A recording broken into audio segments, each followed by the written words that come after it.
নবী রাহমাতুল লিল আলামিন বলছেন, বান্দা যখন সিজদায় যায় কপালটা তার মাটিতে লাগে না, রহমানের দরবারে গিয়ে লাগে। আফসোস আমাদের জন্য সেই সিজদাকে না বুঝার কারণে। আপনাদের মসজিদেও হয়তো অনেকবার আপনারা লক্ষ্য করেছেন, রুকুতে না হয় সিজদাতে না হয় বৈঠকে ইমাম যদি কোনো রকম একটু দেরি করে, 5-10 সেকেন্ড যদি একটু সালাম ফিরাতে দেরি করে কিংবা উঠতে দেরি করে, পিছন থেকে একটা কাশি নামক মিসকল চলে আসে। কাশি নামক মিসকল চলে আসে, ও ভাই তুই কাশলি কেন, তোর কি জক্কা হয়েছে? বলে যে না, ঠান্ডা লেগেছে। না তো কাশলি কেন? বলে যে হুজুরকে একটু সিগন্যাল দিলাম। কিসের সিগন্যাল? বলে যে আমার 3 তাসবিহ শেষ হয়েছে।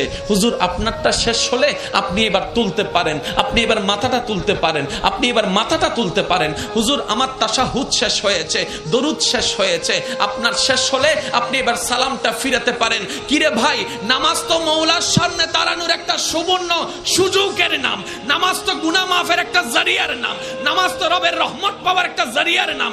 এখানে এসে তুই তাড়াতাড়ি করছিস কেন? বলে যে আফসোস, আমি নামাজটা জেনেছি।